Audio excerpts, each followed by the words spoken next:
একজন ইমামের কত ধৈর্য এইটা আপনি একটু বুঝবেন। জোরে হাসবেন না, ধৈর্য ধরে বসে থাকবেন, প্রত্যেকটা কথায় যেন আল্লাহর সন্তুষ্টি থাকে, বলেন ইনশাআল্লাহ। এটা কৌতুকের মঞ্চ না, ফেলফেল করে হাসবার ড্যান্স দেবো জি না, এটা হেদায়েতের মাঠ হবে ইনশাআল্লাহ। বুঝতেছেন কথা? একটা ইমামের কত বড় ধৈর্য দেখেন। 30 বছর ইমামতি করতেছে, 30 বছরই ওর সোজাসুজি পিছনে দ্বারা যেই লোকটা ইকামত দেওয়া হইলো জর্দাদি পান খায়, কিছুই কয় না, ধৈর্য, খুব ধৈর্য ধরে বসে আছে। একটা ইমামের কত বড় ধৈর্য যে 40 বছর ইমামতি করলো, অথচ তার পিছনে যে হাদি সাহেবটা দাঁড়ায় সেজদা দেয়, এই হাদি সাহেবের গলায় তাবিজ, হাতে বালা, হাতে অষ্টাধাতুর আংটি, কত কিছু, কোনো দিন তাতে তার কিছু আসে যায় না, ধৈর্য ধরে বসে আছে। একটা ইমামের কত বড় ধৈর্য, উনি দেখতেছে আমার পিছনে শত শত যুবক সালাত আদায় করে, যেই সালাতটা শেষ করে বারান্দায় যায়, সঙ্গে সঙ্গে টাকনুর উপরে কাপড়টা ভাঁজ করা ছিল, এখন আবার টান দিয়ে নিচে নামাজে চলে যাচ্ছে, একদিনও তার কিছু আসে যায় না। কেন? ও হলো ধৈর্যশীল হুজুর। কথা বোঝে না? উনি জানে যে আমার এই পিছনে যেই লোকটা ইমাম মুসল্লি আমার পিছনে থাকে, অন্তত 10 জন পেটের ভাত জোগাড় করে হলে সুদ খায়, মানুষের উপর জুলুম করে সুদ খায়, একদিনও খুতবায় সুদের বিষয়ে মানে কঠিন ভাবে বলে না, কারণ উনি খুব ধৈর্যশীল হুজুর। উনি জানে এই মসজিদের সবচাইতে বেশি টাকা যিনি দান করেন, সবচাইতে বেশি আমার বেতনের একটা বিশেষ অংশ যিনি দেন, তার উপার্জনের মূল মাধ্যম হলো ঘুষ খাওয়া, তাতে তার কিছুই আসে যায় না, কারণ এগুলোকে তিনি গুনাহ মনে করে না, উনি খুব ধৈর্যশীল মানুষ। একজন ইমাম 30 বছর সেজদা দিয়েছে আল্লাহকে, ইমামতি করে, একদিনও মুসল্লির দিকে মুখ করে বলে নাই কাতারের মাঝে ফাঁকা বন্ধ করেন, পায়ে পা, কাঁধে কাঁধ মিলায় দাঁড়ান, বাবাজি আপনি একটু আগে আসেন, ছোট ভাই তুমি একটু পিছায় যাও, দুইজনের পা মেলে নাই, তা বলবে না, কারণ উনি খুব ধৈর্যশীল সরল সোজা ইমাম। কথা বুঝছেন নাকি? পৃথিবীর শ্রেষ্ঠ মানুষ মুহাম্মদ সাল্লাল্লাহু আলাইহি ওয়াসাল্লাম ইকামতের পরে মুসল্লির দিকে মুখ করে তাকায় থেকে কাতারের বিষয়টা ক্লিয়ার না করা পর্যন্ত একদিনও তিনি সালাত শুরু করেন নাই। কিন্তু এই হুজুরের হাতে সময় নেই, উনি ধৈর্যশীল মানুষ, চুপ করে বসে আছে। এত বড় ধৈর্যশীল মানুষ, ওই দিন সবচেয়ে বেশি অধৈর্য আর এর বাস্তব রূপ চেনা যায় যেই দিন 30 বছর ইমামতি করছে, সমস্যা নাই, সুদ খাচ্ছে সমস্যা নাই, ঘুষ খাচ্ছে তাতে আমার কি, মিলাদ খয়রাত সব চলে, সবচেয়ে বেশি কষ্ট পায় ওই দিন যেই দিন তার পিছনে কে জানি একটু বলে উঠছে আমিন। এই সরল সোজা হুজুর এত রাগি গেল, এত কষ্ট পাইলো, ইমামতি করবি না, কাজে আর ইমামতি করা গেল না, মসজিদে ফিতনাবাজ ঢুকে গেছে। হাজী সাহেব ওয়াহাবীরা তো নামাজ পড়ে আমার পিছনে, আমিন বলছে কি, আরে দাঁড়াও, মসজিদে ফিতনা করার জন্য আসো না, চলে যাও। তাহলে আমরা এই কথা বলতেই পারি যে এই ইমামের কাছে সুদ কোনো পাপ না, কারণ আমিন বলা সুন্নাত না, মুস্তাহাব না, ফরজ না, ওয়াজিব সেটা পরের কথা, অন্তত সুদের চাইতে বড় পাপের কাম তো এটা না। কথা বোঝেন না দেখি? ঘুষের চাইতে তো বড় পাপ বলা, দলিল বলার পর আমিন বলা না, বান্দার হক নষ্ট করার চাইতে তো আমিন বলা বড় পাপ না, মেয়ের সম্পত্তি ছেলেকে লিখে দেওয়ার চাইতে বড় পাপ তার আমিন বলা না। এটা বলারই জিনিসটাই বলতেছে, তুমি জীবনের না বলো, বিরোধিতা তো আর করতে পারো না। কথা বলছেন নাকি? কিন্তু ইমামের সহ্য হচ্ছে না, এত সরল সোজা ইমাম, এত দাঁতে কামড় দিয়ে পড়ে আছে পাপকে মানিয়ে নিয়ে, কিন্তু এই পাপটা মানতে পারতেছে না, এই কামটা করলো না কিনা, এই আমিনটা বললো কিনা, এত খারাপ কষ্ট পাইছে সে। তাহলে কি আপনারা কি বুঝতে পারলেন যে সুন্নাতকে যে বোঝা মনে করে আর বিদআতকে যে গলার মালা মনে করে, তার চাইতে অভিশপ্ত কেউ আর আছে? কষ্ট হচ্ছে নাকি আপনাদের? এইরকম ধৈর্যশীল হুজুর কি আমাদের দরকার আছে? বর্ডার পাড়া সরে যাও, খবরদার সরে যাও বলছি। এই দেশে সহিহ হাদিস প্রতিষ্ঠিত করতে গিয়ে, সহিহ হাদিসের দাওয়াত দিতে গিয়ে হাজার হাজার যুবকের তাজা রক্ত গিয়েছে বুকে। গলা জিনিস পেয়ে তোমার ঘাটে খাবে রাখতেছে না, এত বড় কোরআন মাজিদ, 6000-এর উপরে আয়াত, হাজার হাজার আল্লাহর রাসূলের সহিহ হাদিস তোমার বাড়িতে, কোন লজ্জায় তুমি জাল আর জয়ীফ হাদিসের উপর আমল করো? ঠিক তোমার উপরে। চাকরি ছেড়ে দাও, চাকরি তোমাকে খাওয়াতে পারে না। অফিস সামা ইরিজকুকুম ওয়া তুআদুন, রিজিক হলে আসমান থেকে আসে। মানুষকে খুশি করতে গিয়ে আল্লাহর রাসূলের সুন্নাতকে কুরবানি করে এমন ইমাম মুয়াজ্জিন দরকার আছে? আল্লাহ তুমি হেদায়েত দাও। কথা বুঝছেন নাকি? তাহলে চরমান যে বিদআতগুলো আছে সমাজে, আরেকটা কথা বলি, এইটা আচ্ছা বলেই দেই, দাবি করে কোরআন সুন্নাহ মানি, সব ঠিক আছে, বিদআত করে না, শিরিক করে না, কুফরি করে না, ভালো আলোচক নিয়ে এসে আলোচনা করে, সব ভালো। ফরজ সালাতের পর মোনাজাত তো বহু দূরের কথা, কোনো বেদাতি করে না। কিন্তু মেয়ে বিয়ের দিন হুঁশ হারা ফেলে, মেয়ে বিয়ের দিন করে, ঈদের মাঠে যায় করে, আর কয় যে এনে বড় জামাত, একটু সবাই এখানে উপস্থিত হয়, একটু হাত তুলে কাঁদিয়ে দেই, এরকম শোনা চাল আছে নাকি? বহু আছে। ও ফরজ সালাতের পর করে না, কিন্তু ঈদের মাঠে গিয়ে বড় জামাত পেলে হাত তুলে কাঁদে আর বলে যে এখানে বড় জামাত। দরকার আছে এমন হুজুর? বিষ খেয়ে মারা যাব, কথা বারবার বলতেছি। জীবনে কোনোদিন বিদআতের কাছে, শিরিকের কাছে, কুফরির কাছে, আকীদার কাছে কোনো ছাড় নাই ইনশাআল্লাহ, কোনো ছাড় নাই। কিসের ছাড়? আমাকে সংখ্যা বানানোর দায়িত্ব দেওয়া হয় নাই। আরে প্রথম পরিকল্পিত নবীর নাম হলো আদম আলাইহিস সালাম। আল্লাহ তাকে পাঠিয়েছেন। আদম আমাদের আব্বা না, আবুল নাস, আবুল বাশার, বুঝছেন নাকি? আবুল বাশার আমাদের আব্বাজান তার নিজের দ্বিতীয় নাম্বার ছেলেকে নিয়ে বিপদে আছে, বোঝা যাচ্ছে না মনে হয়।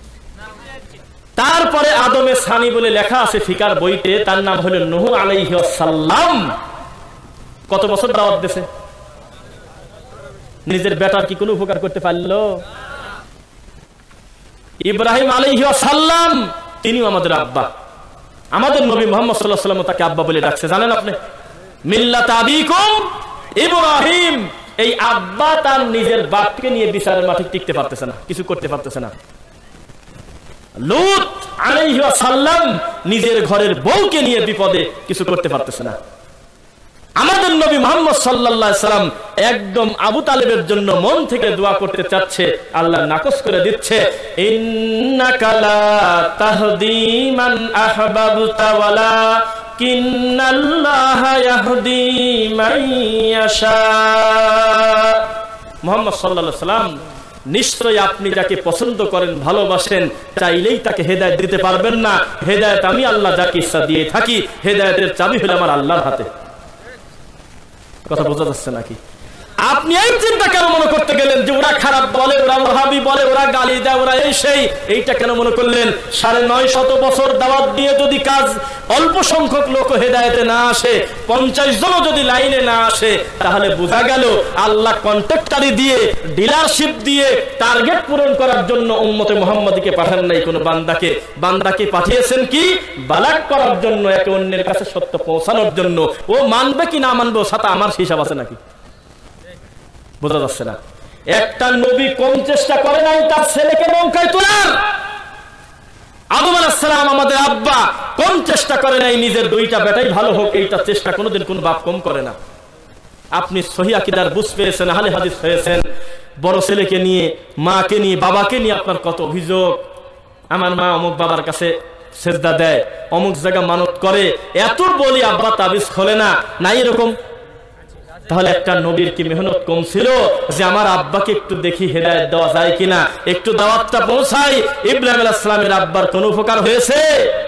ওয়াইদ ক্বালা ইব্রাহিমু লিআবিহি আযার আতাত্তাখিযু আসনামান আলিহা। তার নাম ছিল কি বলেন দেখি? কোন উপকার করতে পেরেছে? হেদায়েত দেয় কে? তার নাম বলেন তো দেখি একবার। আল্লাহ। আল্লাহ ছাড়া হেদায়েত কেউ দিতে পারে না, কেউ পারে না। আরে মুহাম্মদ সাল্লাল্লাহু আলাইহি ওয়াসাল্লাম তার নিজের মা এবং আব্বার জন্য কথা বললে গায়ের লোম দাঁড়ায় যায়, খালি দোয়া করার অনুমতি চাইছে, অনুমতি পাইল না। লাস্টে খবরটা দেখতে গেল, পরিস্থিতি কত জটিল। বিদআত কি করবেন কোনোদিন বেঁচে থাকতে? আর ইবাদতটা সুন্দর করতে হবে, বিদআত শিরিক থেকে দূরে থাকতে হবে। আরে বেদাতি হুজুরও হলো, এই খুতবা শুরু করা হলো, কুল্লু মুহদাসাতিন বিদআ ওয়া কুল্লু বিদআতিন দালালা ওয়া কুল্লু দালালাতিন ফিন্নার। ও কয়, কিন্তু বোঝে না যে ও কামরাই শুরু করতেছে বেদাত দিয়ে, জানে না। কিছুদিন আগে একটা মাহফিলের একটা দেখলাম, মেসেঞ্জার একজন পাঠাইছে, একটা হুজুর ভরা মজলিসে, বহু মানুষের সামনে, বহু মিডিয়া, বহু কিছু, উনি মোনাজাত করে, মাহফিলের শেষ মোনাজাত, আখেরি মোনাজাত দিয়ে কাঁদতেছে আর বলতেছে, আল্লাহ আমাদেরকে তুমি বেদাত থেকে বাঁচাও গো আল্লাহ। কখন এখন ও কিসের থেকে বাঁচতে চাচ্ছে? তাহলে এই কি? তাহলে এই যে সবাই কিন্তু করতেছে, এটা বিদআত না? এই হলো অবস্থা হয়েছে।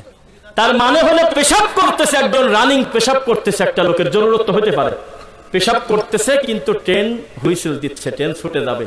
এখন যদি ওই লোক মনে করে যেহেতু সালাত পড়তে আমি বাধ্য, সুযোগ পাই কি না পাই, পেশাব রানিং থাকুক, ওযু করে নেই, হবে?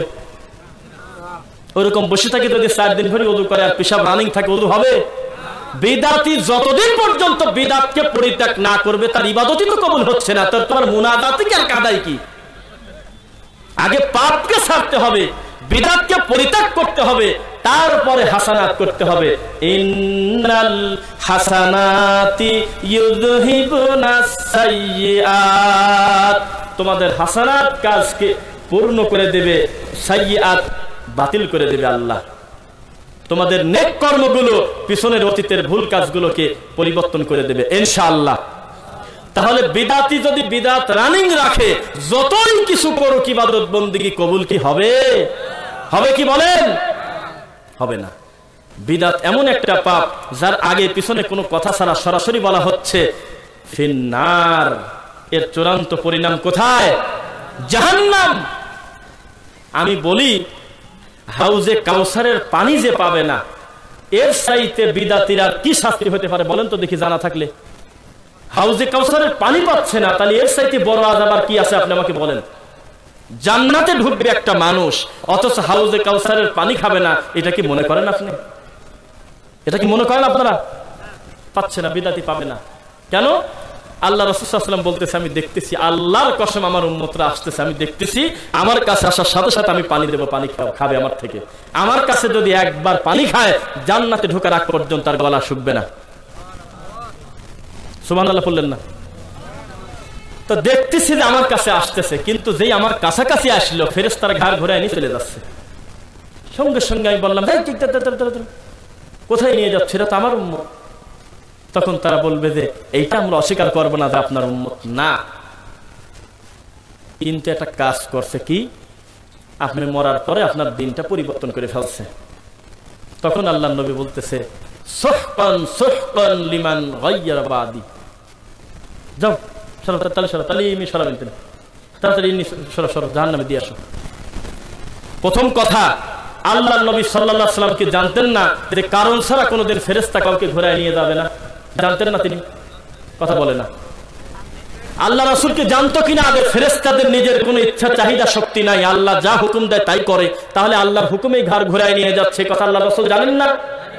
তারপরেও কেন তিনি ফিরাতে চাচ্ছে? তার মানে তার মনটা চাচ্ছে যে গুনাহ করুক বা যাই করুক, আমার উম্মত যদি আমার কাছ থেকে পানি খেত, এটা আমার মনটা শান্তি হতো। এই জন্য আল্লাহর নবী ফিরে যাওয়া মানুষকে আবার নতুন করে ডাকতেছে, দাঁড়াও, আমার উম্মতকে নিয়ে যাচ্ছে কোথায়? আল্লাহর কসম এটাই কারণ। এত দরদি নবীর খালি একটা কথা মুখ দিয়ে বলেছে, আল্লাহ রাসূল ওরা আপনি মারা যাওয়ার পরে আপনার দিনটা পরিবর্তন করে ফেলছে, বিদআত করছে। এত দয়া, এত মায়া, এত মুহাব্বত, এই নবী মুহূর্তের ভিতরে কথা ঘুরে দিয়ে বলতেছে, তাহলে সরাও, তাহলে ইনি সরে যাও, তাহলে আমার সামনে থেকে তাড়াতাড়ি সরাও, দরকার নেই। কেন? ও আমার উম্মতি না যে এই কাজ করছে, দিন পরিবর্তন করছে। তার মানে কি জানেন? আল্লাহর কসম, কথা যেখানে দিন নিয়ে, সেখানে মুহাম্মদ সাল্লাল্লাহু আলাইহি ওয়াসাল্লাম তার নিজের মন মতো দিন চালাতে পারেন না। তিনি নিজেও আল্লাহর কাছে জিম্মি দিনের ব্যাপারে। দুনিয়ার যে কোনো ব্যাপারে মানুষের ভুলভ্রান্তি হতে পারে কিনা, কিন্তু দিনের ব্যাপারে যেহেতু কথা এসেছে, তখন আল্লাহ রাসূল সাল্লাল্লাহু আলাইহি ওয়াসাল্লাম আর 1 মিনিটও না তাকায় বলতেছে, সুহকান, তাহলে সরা নিয়ে দাও, লিমান গায়্যারা বাদি, সরা আমার উম্মত না। বিদআত ছোট পাপ না বড় পাপ? কথা বলেন। বড় পাপ। আল্লাহ বিদআত থেকে আমাদের তুমি হেফাজত করো, বিদআত যেন আমরা কালসাপের মতো ভয় করি, আল্লাহ সেই সুযোগ দাও।